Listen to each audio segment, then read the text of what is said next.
Let's go. Welcome to the Derek's Live.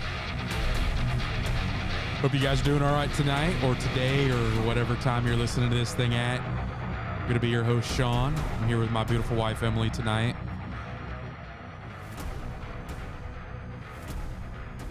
I love that. I don't know why. I want to get in the mosh pit like right now and hit somebody. I was going to say, it feels like your soul music. Right? Like it just brings back I went to like a lot of metal concerts when I was a kid. If you didn't know, Pastor Sean. Yeah. Dad of 6. Farm man. He used to be like major mosh pit monster, hard music. I was like straight goth when I met. I have no idea why she because I was not like that at all. Ever entertained me even a little bit. I still had long hair, didn't I? Or had I shaved my hair? No, you already shaved. You had already cut it. Yeah. But those daggone goth pants, I thought they were. Yeah. I thought it was like, oh, they're comfortable. No, those. I thought it was probably a phase. It was a phase. It was a phase. I don't know. I don't know that you would have got out of. I don't know that metal ever dies in your heart. Hence the intro music. So maybe is the intro music too hardcore? Do we need a more softcore version of intro music? Like I don't know, like something lovey and touchy. We've got like this really cool subscription, so we can just play around with intro music and see what people like. I got all kinds of stuff. Maybe we'll let you guys pick. We could do like a voting thing. Pick 4. Pick 4. No, that's nobody cares what you guys think. We don't care. We care a Sean's little bit. music, but we all get to participate. It's our podcast. You just have to listen to it. So, how are you guys doing tonight? We're so excited to be here. I've been really looking forward to doing this one. Yeah, we're here and we're excited. If you haven't been listening, we kind of touched a little bit. What the fuck did we talk about last week? I was thinking about the live. It feels like that was so long ago because we didn't release an episode. We didn't record Sunday night this week. We pushed it back a little bit. So it's actually worked out a lot better because the weekend, coming out of the weekend, just wiped on Sunday night. Yeah. We couldn't have recorded if we wanted to Sunday. We were just so done with. Yeah, we could hardly move Sunday. We put in a new mailbox. Oh, it was fun. And it's beautiful. It's our baseball bat proof. We hope. It's our 3rd mailbox, 4th mailbox. I think it's 4. It's our 4th mailbox. I don't remember at this point. Baseball bats and a car have taken out the other mailboxes. We got clipped by a mirror once, as the evidence portrayed at least. And then the other times was very clearly baseball carnage. So we live right on a main highway, fuckers. And there's not a lot to do in our very small town. It's totally karma, though, because I have taken out my fair share of fucking mailboxes. I promise you that. So it's a little bit of karma, I think. So we're paying for it. Yes. But the 6x6 dose posts. Yeah, if anybody hits that with a baseball bat, I feel really bad for them. I mean, I don't because they had it coming. But. And it's gorgeous. He did he had this whole design in his head. He tried to explain it and I was like, sure. No, I trust you. I trust you. Go for it. And he started building it. I was like, I didn't trust me. I was like, I don't know. This is it's a stretch for me. It started coming together. I was like, man, that's really pretty. And he got finished and he put the trim on. I was like, that's a good fucking looking mailbox. So that's my mailbox. We actually drove down the driveway and Brianna's, our 7-year-old, saw it for the first time. And she was like, oh, is that our mailbox? We get mail from that? I was like, well, not yet, but we will. Yeah, right? Because I have to go back to the post office and let them know that our mailbox is fixed. It's been down for 2 weeks. I think they've just given up at this point.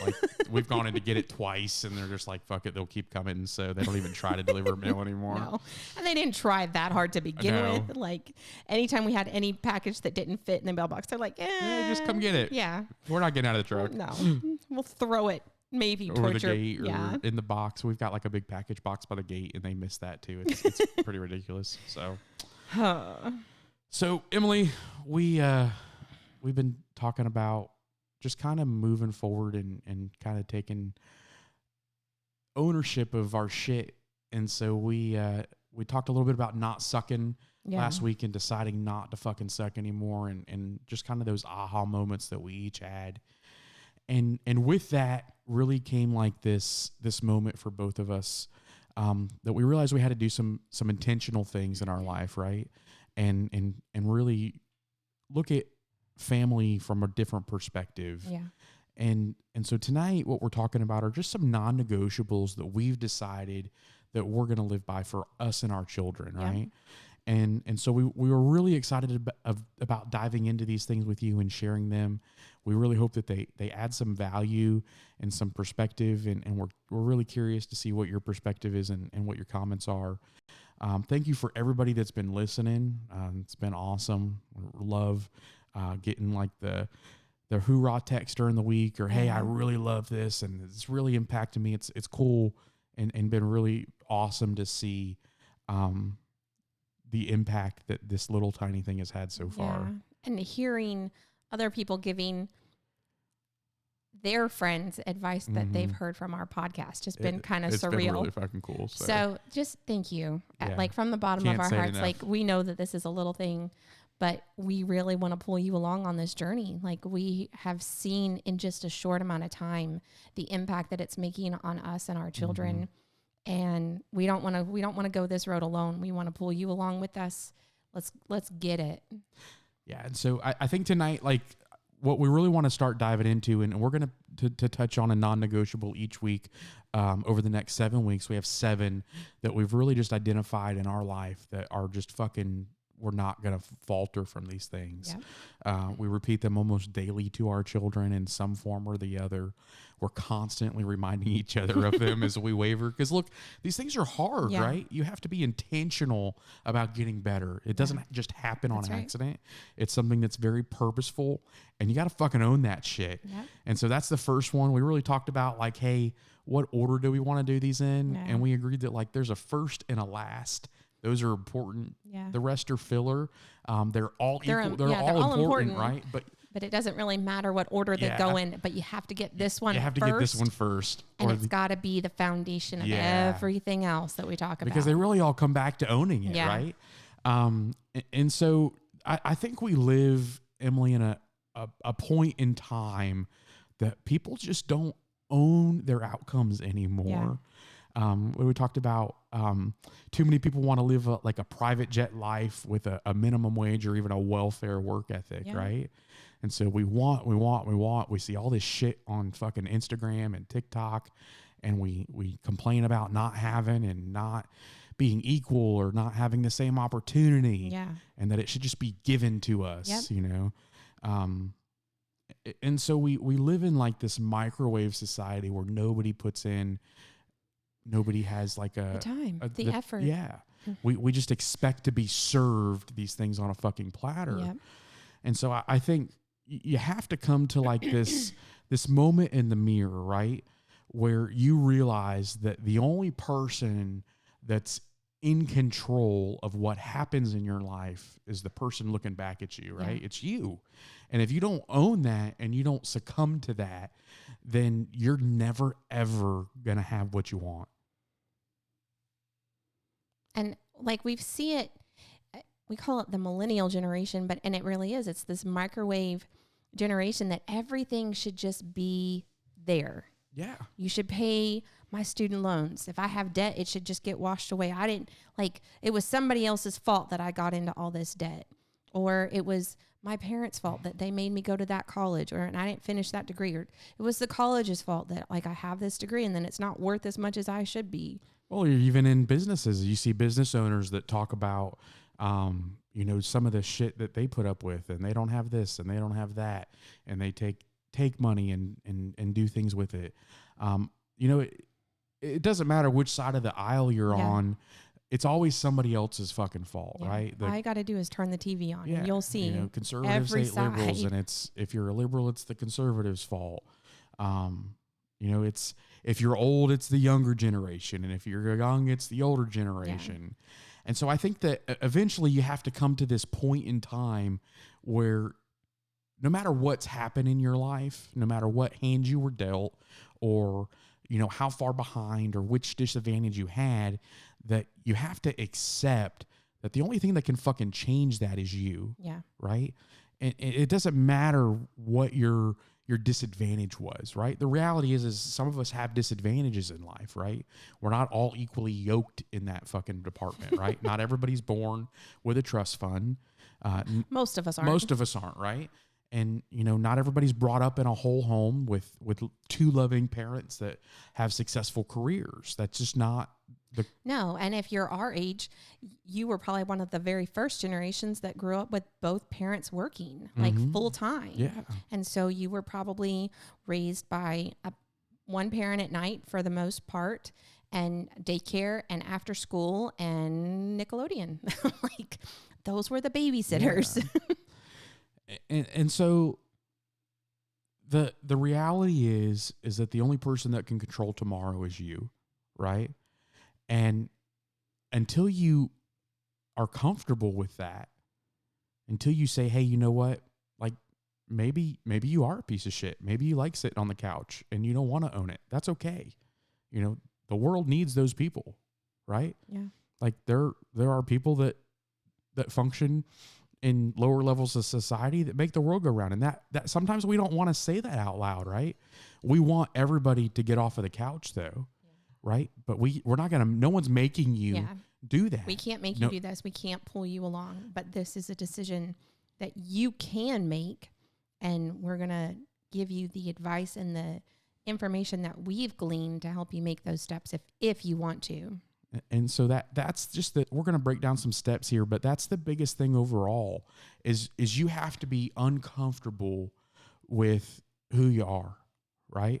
There was a point that I looked in the mirror and I said, hey, I'm not going to be a fat piece of shit anymore. Yeah. Right. And I've had to do the work and put in the time and own that outcome. And I'm not there yet. No. Like, I'm still losing weight. There's pounds coming off that scale every week. But it's not every day. Like, there's days that you go backwards and days that you fail, right? There's sometimes that you fuck up and you make excuses and you fall down. But you pick yourself back up and you go back to it, right? You own it and you say, hey, I fucked up yesterday. Today I'm going to own that and I'm going to, you know, make amends for that. Yeah. And so you have to come to this place where you're not comfortable where you are anymore. You have to come to a place where you're saying, hey, I'm going to do whatever I got to do to make tomorrow better.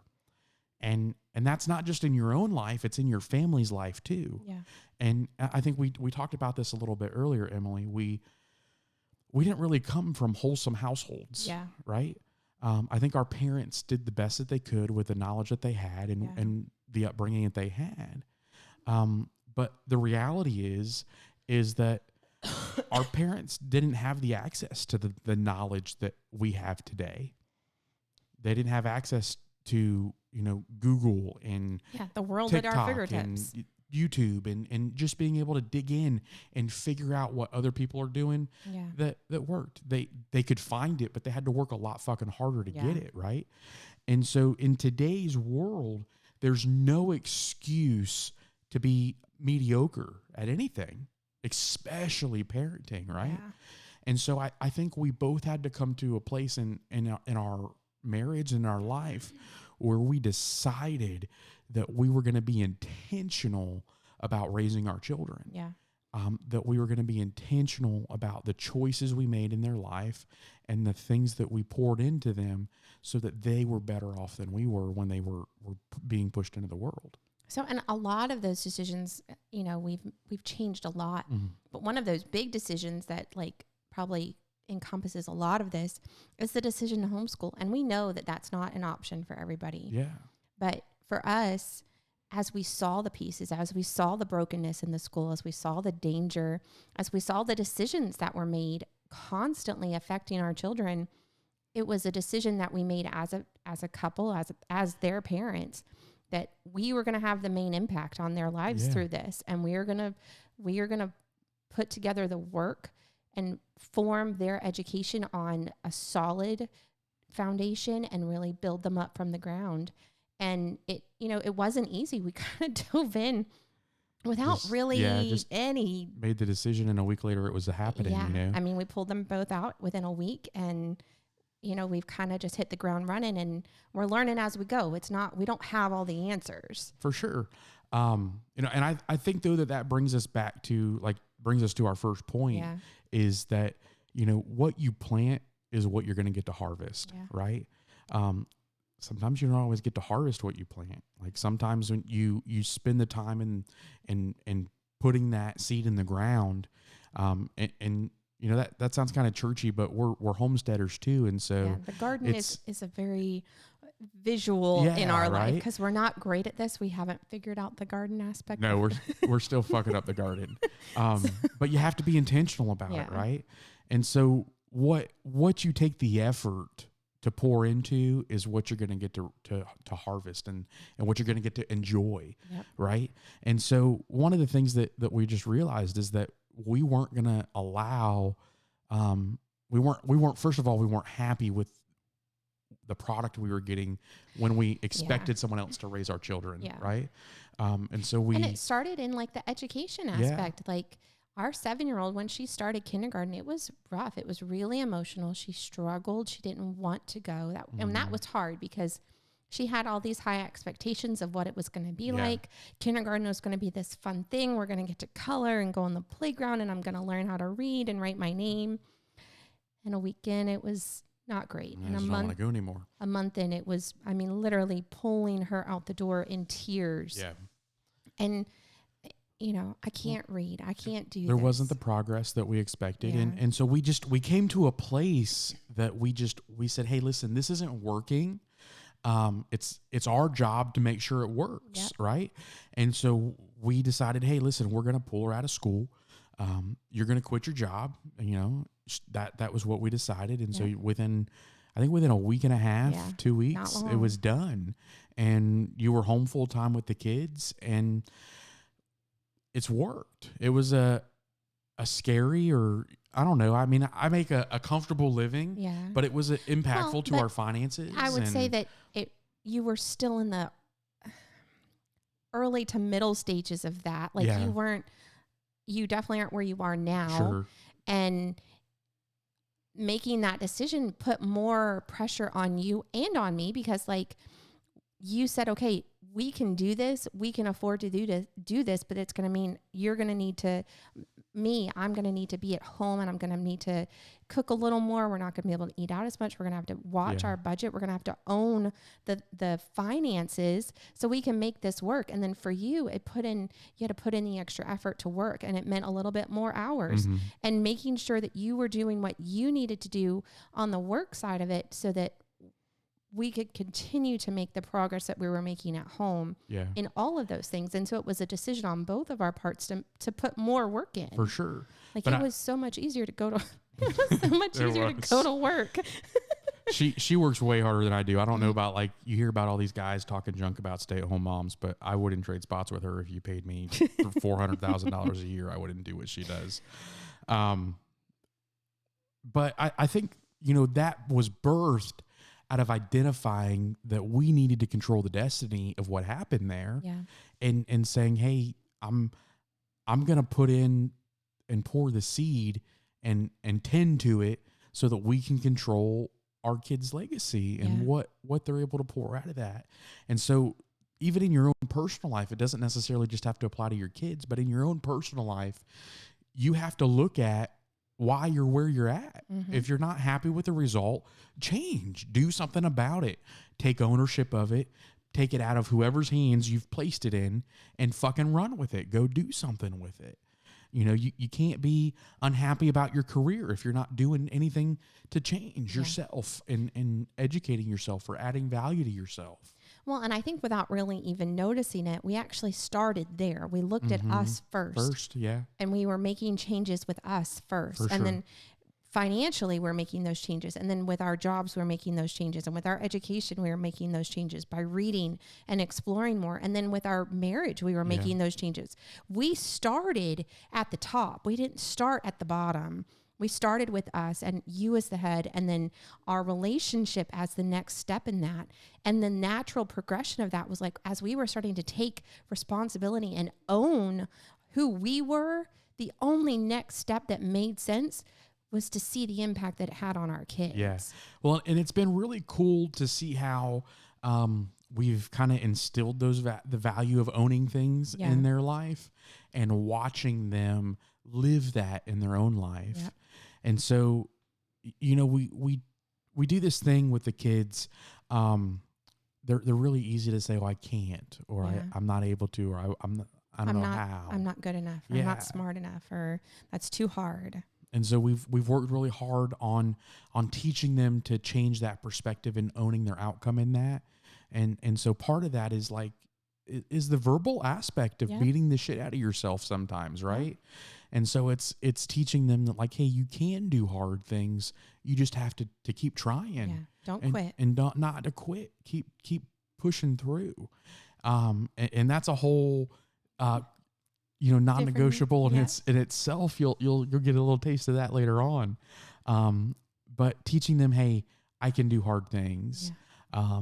And it's really cool. We were outside on our Slack line the other day. They've got like that Ninja Warrior course thing, and it just connects between two trees. And our 5-year-old was trying to do it. She's a little short. We kind of set it up more for the 7-year-old because we knew that they would grow into it. Yeah, we'd have to change it in a month. Yeah, right. And she would either step up or wait. It was her choice. Mm-hmm. But it's really challenged her, and so she was trying to do it by herself the other day, and her sister was over there, and she was really struggling. And her older sister says, "Hey, you can do hard things." Like she's just reminding her, like, "Hey, own it, do it, you got it."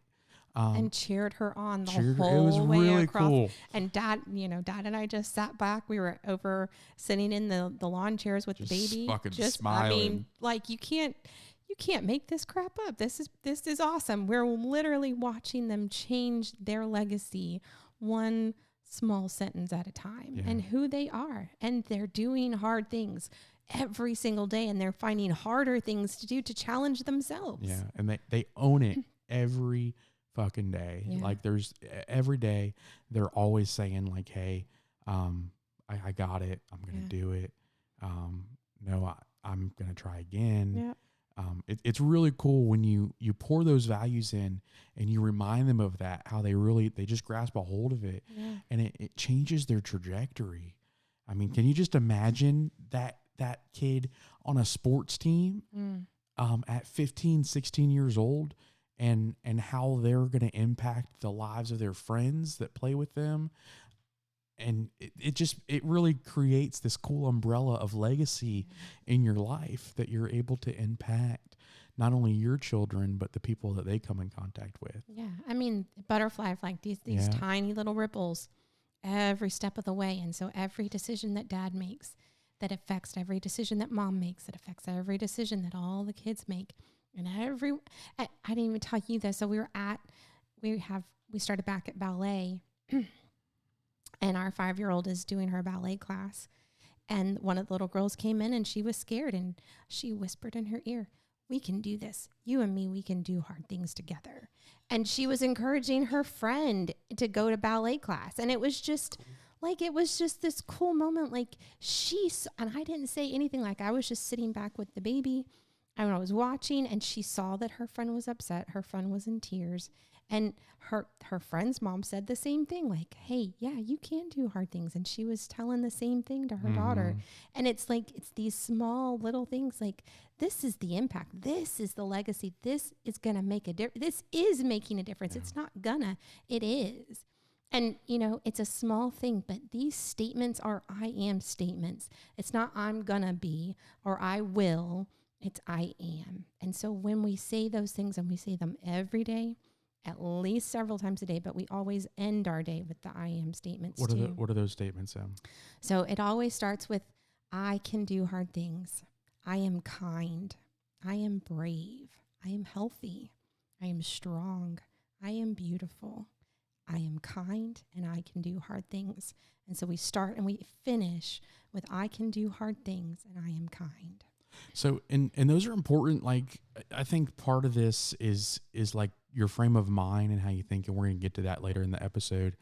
But you have to kind of change your perspective on things, because it really determines where you're going and what you're going to get out of it.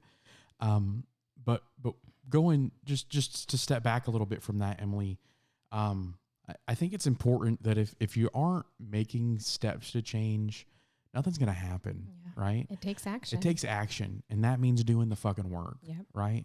You have to be intentional about putting effort and time into this thing. And it means you don't get to make excuses, Yep. right? When you own it and it's yours, you don't get to say but Yep. or what if or it could have been. Like, you don't get to say that. It is. Yep. And whatever it is based on fact, not emotion, because realities are factual, right? Mm-hmm. And so sometimes that hurts. Like, sometimes we have to take a long, hard look at our own shit to be able to figure out where we messed it up and how to fix it. Yeah. Right. And so a lot of times that means that like, hey, you don't get to say, I'm not going to do this today. Yeah. Right. You know, like tonight, I went to the gym tonight. I did not want to go to the gym tonight. Like, I told her, like, hey, I've been sitting over here for 20 minutes trying to talk myself out of going to the gym tonight. And I got all the fucking reasons not to go to the gym. But at the end of the day, I have to own tomorrow. Yep. And if I want to lose the weight, I need to go to the fucking gym. Yeah. Right. And so it means doing things you don't want to do. Right. If you want to make more money, figure out how to go make more money and do the work to do it. Money's not just going to come. Yeah. Right? You can't just wish for it. And, you know, And even if proof you, it happens. yeah, It's even fucking- if you plan like, oh, I'm going to have $1 million and this is what I'm going to do with $1 million. If you don't ever make those steps to get $1 million, it's not going to happen. Like, that takes effort. It takes time. It takes patience and perseverance. And you have to get up and do the work. You cannot sit and scroll on your phone through TikTok and Instagram and Facebook for hours on end with this goal of, oh, I'm going to be a better person. That's not making you a better person. Get up, turn the TV off, turn your phone off, go read a book, go for a walk, study something. There are so many things that could almost instantly change your perspective. Well, and look, I think like social media has a place, right? I think it's been really interesting throughout this journey with us to see how our social media has kind of transformed. Shifted. I know that like I'm seeing a lot less political shit on my feeds these days and a lot more of my entrepreneur friends and people that are trying to do the same things with our life that we're doing, that we're networking with and connecting with.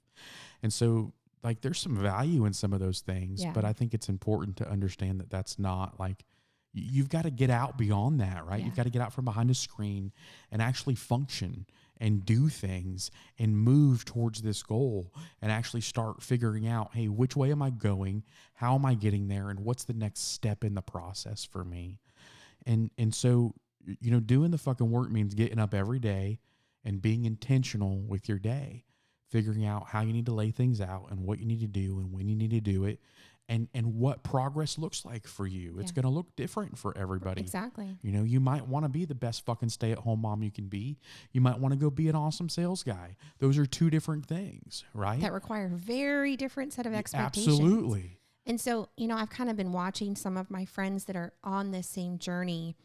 And one of the things that I've seen is a lot of these stay-at-home moms, they get up an hour before their children get up. Mm-hmm. And that's early because that's really early in our fucking house. My children get up when the sun comes up. So getting up an hour before that takes a lot of effort, especially when you're naturally a night owl and you stay up until 1, 2, or 3 o'clock in the morning. We are not morning people. Ever. Not even a little bit. We have never been morning people. Pretty sure you could ask my mom. I was never a morning person. I'd sleep till like 11:30 every day if I could. Yeah. And, but it's something that I'm slowly training myself. Okay, we're going to get up a little bit earlier. And then not just making that step, but what am I going to do with this? Yeah. So I'm going to be productive with this extra time. It's not just getting up at like 5 o'clock in the morning for the sake of getting up. It's having a plan. Right. And so some of the things that I've done is I don't get a chance to really, like I say, exercise. I exercise all day long. I have my step counter on. I don't sit down. Like if somebody asked me the other day, like, how have you lost weight? I'm like, well, you should come to my house and watch me because I literally don't sit down all day long. Like I eat standing up. I do laundry like I stand all day long. I don't ever sit down. Even when I rock the baby at this point, like I'm standing or constantly walking around the house. But it's one of the things that I've decided is to take some of that time and exercise purposely on my own. And so going for a walk or going for a small jog. The other part of it is planning my day. So I know what's coming, having whatever schoolwork we're doing, and having that expectation that this is like, I'm going to take the time here to do what I need to do so that my head is in the right frame of mind, so that when they do get up, we're ready and we can hit the ground running. So I know that you've kind of made some of those shifts too. And part of that is finding when you're going to go to the gym and being flexible enough to say, hey, my plan didn't work today. Yeah. I'm going to still go. I'm going now. And having that reality, like, this is important. This is what's going to make the change. And our whole family has kind of revolved in a way to be flexible in that sense. Like, you know, he kind of left at bedtime tonight and he gave kisses and everything before he left. Yeah. And the 2-year-old would not let him leave without giving tisses. Tisses, daddy, tisses. Because she knew, like, this is the routine. She knows that her daddy is getting healthier and making good choices. And I think that they know that you're doing it for them. Yeah. And they're aware of that. And they're supportive in that, you know, that atmosphere. But they're also like, hey, that's my dad. I want kisses before he goes. And if he goes to work, you better give hugs and kisses or they will chase you out the door. So recognizing those things, that you are allowed to make decisions that affect you in that moment, so that it affects, it's again that ripple effect that affects everything else. It's a sacrifice sometimes, right? Like sometimes it means that, like, to progress, sometimes other things suffer, right?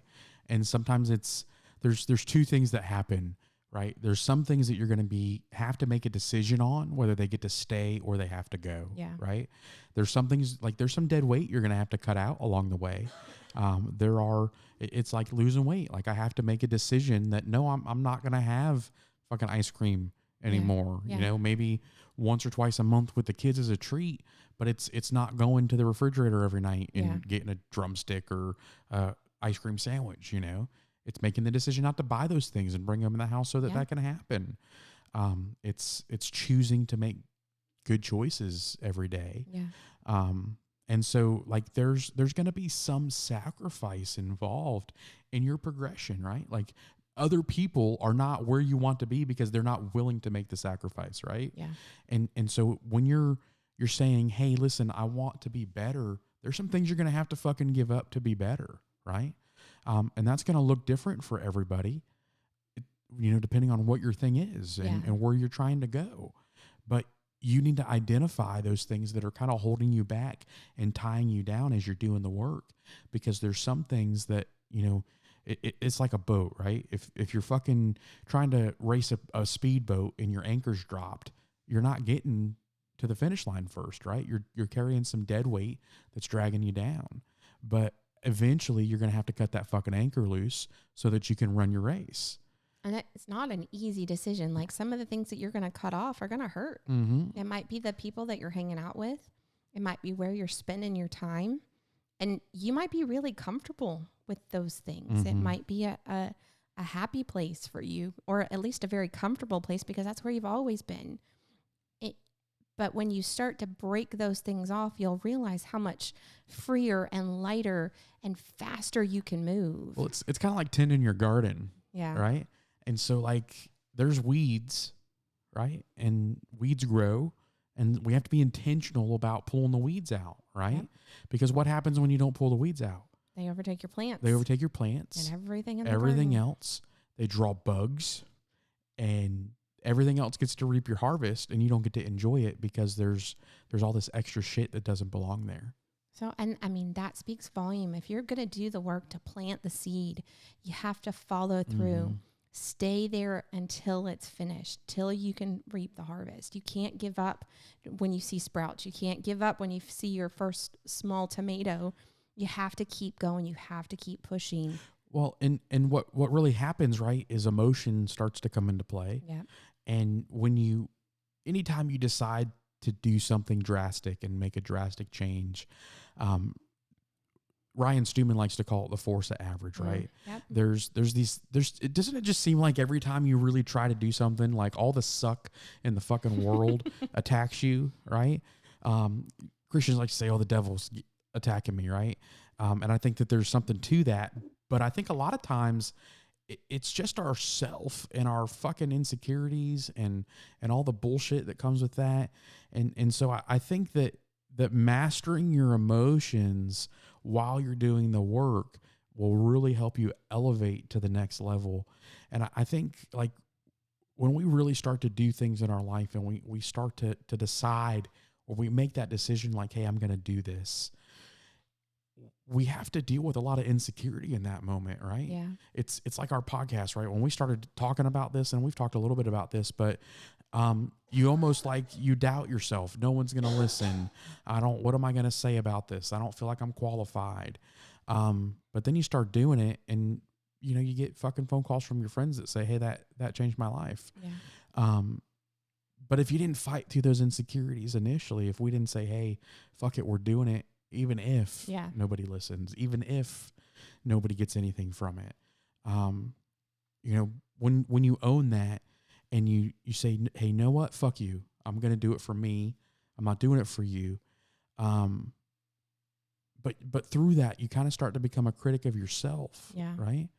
And I think we listen to the generational things that have been ingrained in us, things that parents have said or teachers have said, or, you know, whatever person didn't believe in you, that you felt that they should have believed in you, and those things tear into you, right? Well, and I think over time you don't really even notice them anymore. It just becomes part of who you are. Yeah. Oh, you're always going to be that. You're always going to, like, that's just who you are. You're never going to be enough. You're never going to be smart enough. You're never going to be fast enough. You're never going to be strong enough. It just becomes, it's not even a statement. It just becomes part of your identity in some way, shape, or form that you don't even notice it anymore. And so you really have to put in the effort and take the time to think about who you are and who you want to be and where you want to go. And it's kind of sucky because you have to look back on some of the things that people have said, and it kind of hurts. Well, it kind of makes you take an inventory too, right? Because all the things you've said about yourself. Yeah. Well, and here's the reality, right? Like, some of those things are true. Yeah. Right? Like, some people say some shit to you that hurts, but it doesn't mean that it's not true. Yeah. And owning it means you got to deal with that and change it, right? If you don't like that, fix it. If somebody said something to you that fucking hurt, and you do some digging, and you're like, man, that there was some validity to that, right? Yeah. Like, if it was that impactful to you that it caused you to do some self-reflection, maybe you should fucking own that thing and root it out of your life and change it so that it doesn't affect you anymore. Yeah. That's part of the process. And so it really, like, when you say, hey, you know what? It's on me. Yeah. Right? I don't have it because of me. I'm not where I want to be because of me. The only person that can change that or be at fault for that is you. Yeah. If you stay there, it's your fault. If you move forward, it's your fault.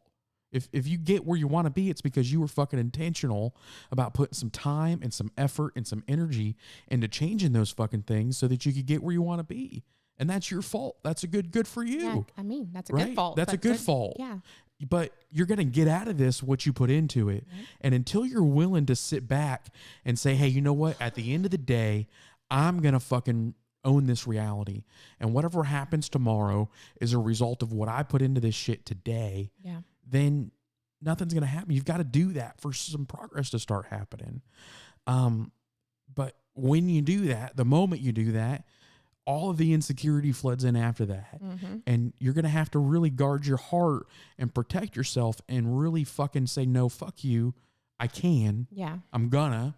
I don't have any excuses. You don't get to say but or if or what or why or one day. Yeah. Take those things out of your fucking vocabulary. And you don't owe an explanation to anybody. No. Where you're going, the steps that you're taking, you don't owe an explanation for your decision to anyone. And so you have to get to this place where outside influences don't impact your decisions anymore. Yeah. We were talking about this a little bit earlier tonight as we were kind of preparing for the podcast. I think one of the most freeing things in my life is coming to a place of peace in my own self where I just said, hey, you know what? I don't care what you think. Yep. The only person whose opinion that I care about in my life is the woman that sits across from me today, and maybe my kids, right? Like I want my kids to have a strong opinion of their father. But outside of that, I don't care what you think. I just don't. And that's freeing. Yeah. That is, it brings peace to a lot of shit, right? Because when you don't care if other people think you suck, it gives you the freedom to sit and produce content that you don't know is going to add value or not, right? Yeah. It takes the emotion out of it, because if I don't care what you think, then you can't hurt my feelings. You can't stop me from doing what I feel like needs to be done for me to move forward. You can't dissuade me, because the only person that it impacts is you when you care. Yep.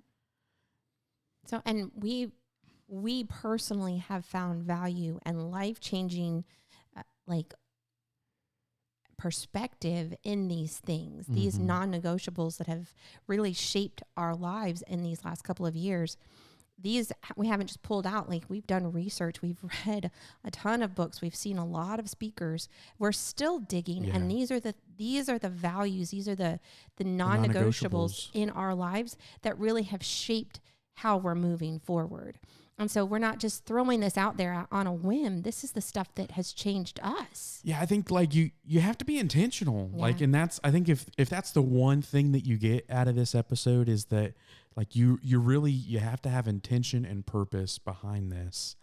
And you've got to stop just being content. Yeah. You know, I think contentness and comfortability are just the enemies of great. Yeah. You know, and so when you get into this place that you're just okay with where you're at, you rob yourself and you rob your children of what could be and what should be. And you know, I think a big part of this decision for us was just, like I said, just making sure that we were giving our kids the best version of us that we could. And we want them to have the best version of Sean and Emily, the best mom and dad that we feel like we can deliver to them.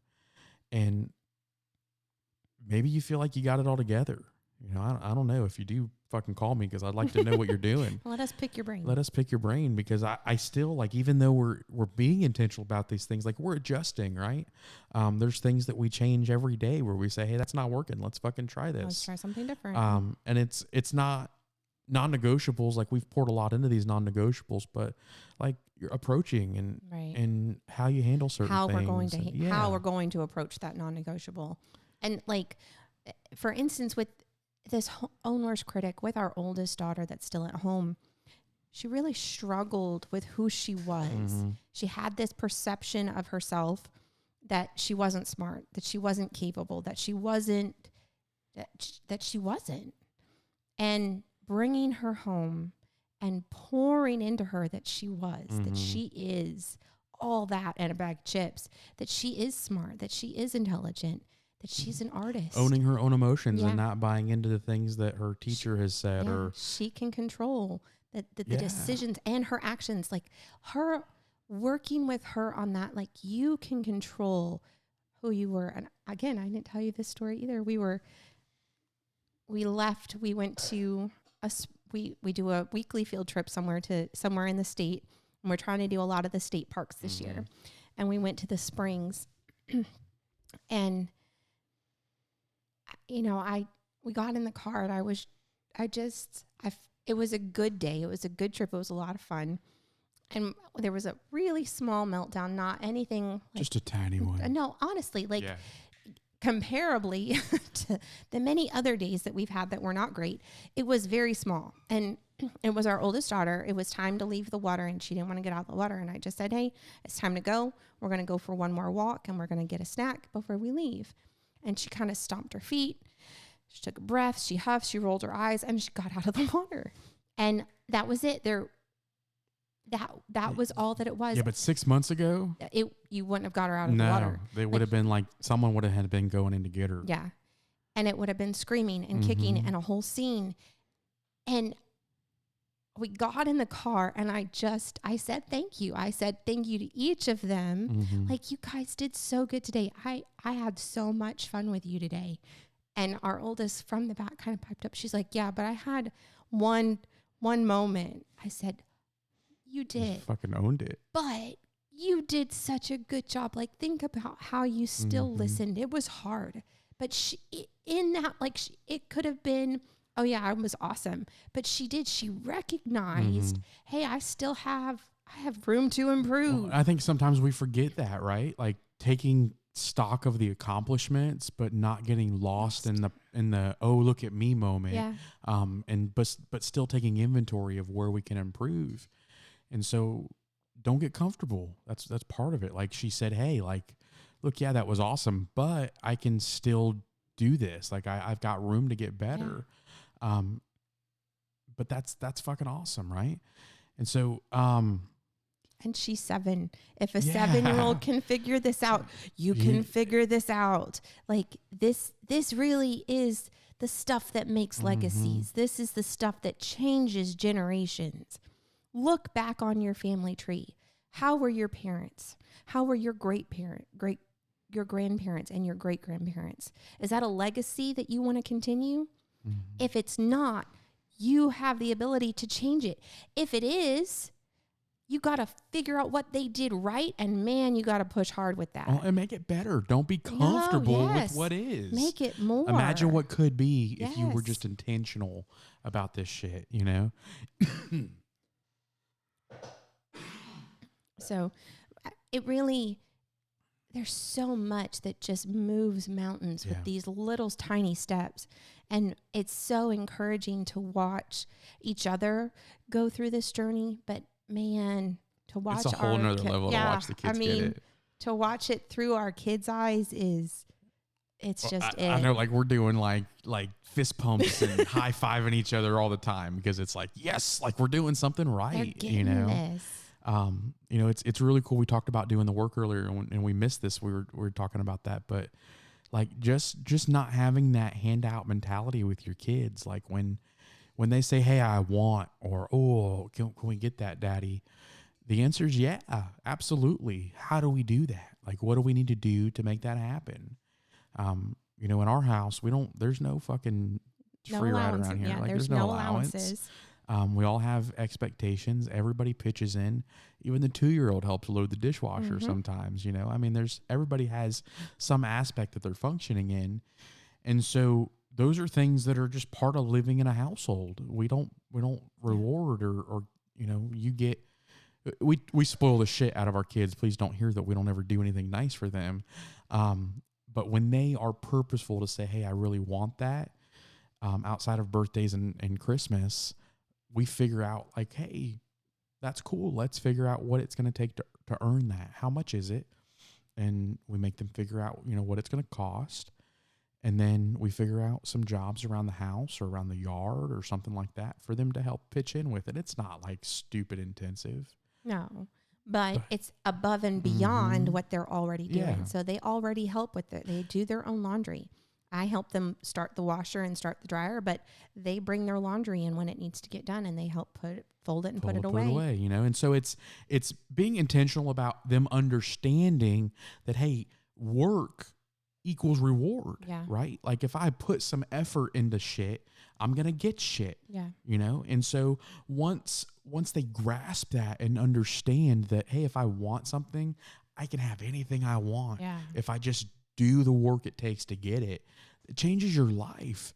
And what it does is it creates children that are productive in society and that are going to go out and fucking kill themselves to change the world. Yeah. Because they're not comfortable with where they're at. They want to be further along, right? And I was we were at an event this weekend, and a dad said to me, like, hey man, he was talking about his son, and he said, hey, he's making more money than I am. I said, that's the point, man, right? Like, that's good for you. Like, dude, you did something right as a father, that your children are further along than you are already, right? Like, that's rewarding.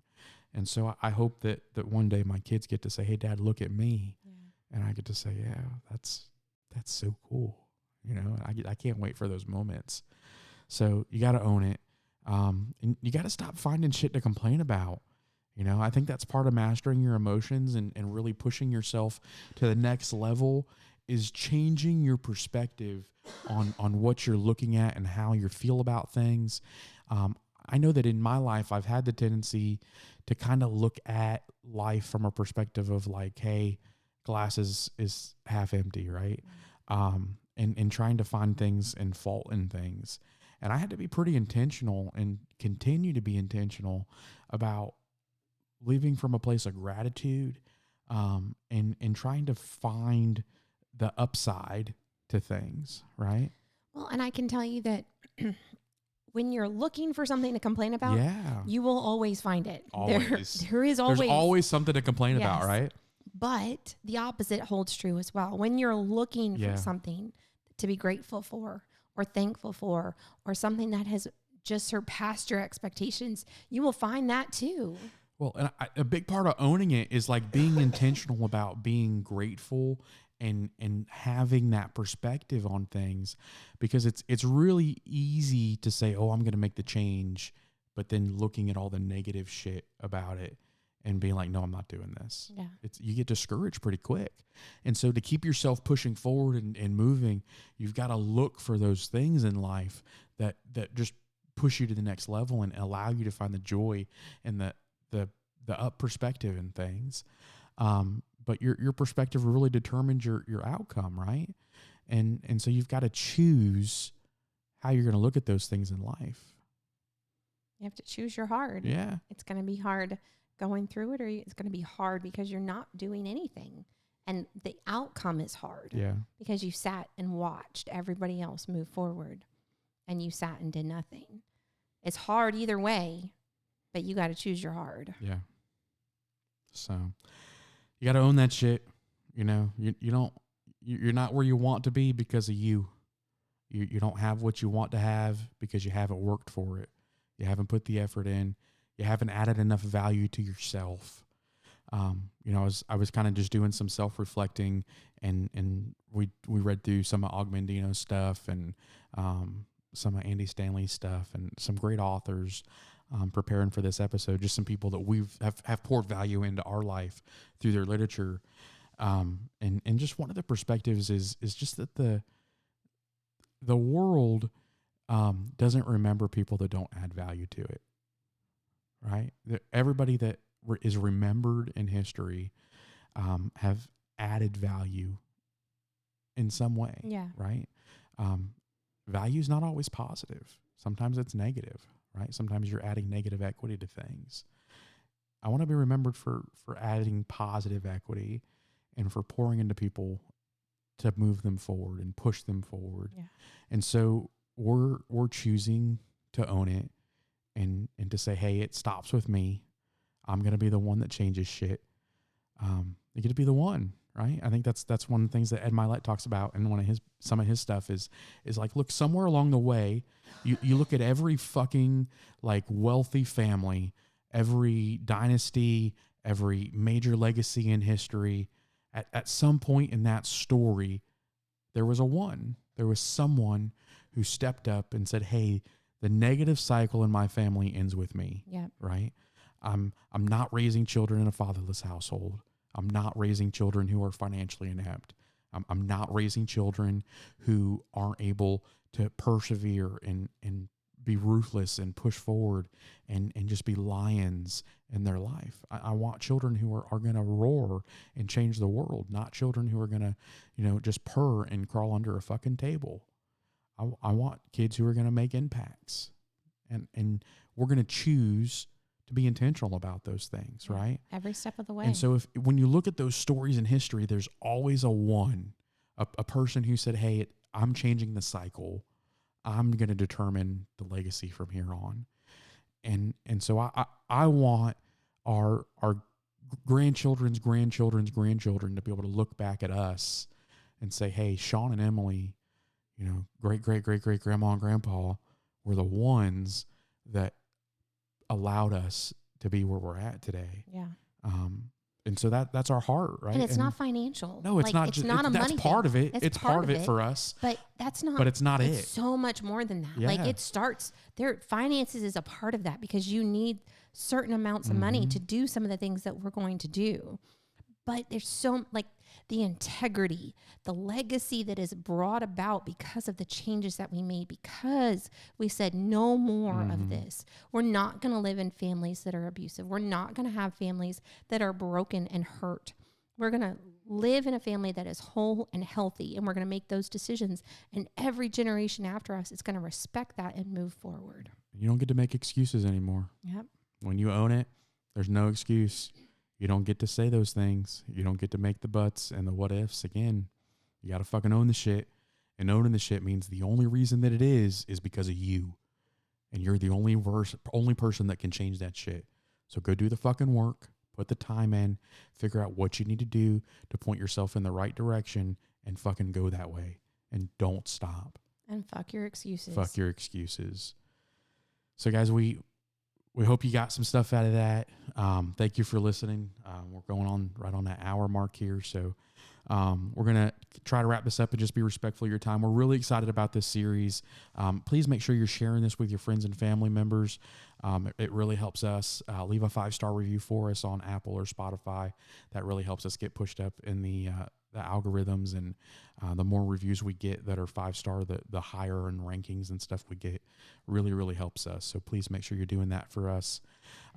Emily, next week we're talking about having intentional joy. Yeah, so that's non-negotiable. Number 2 Number for us. 2. The intentional joy.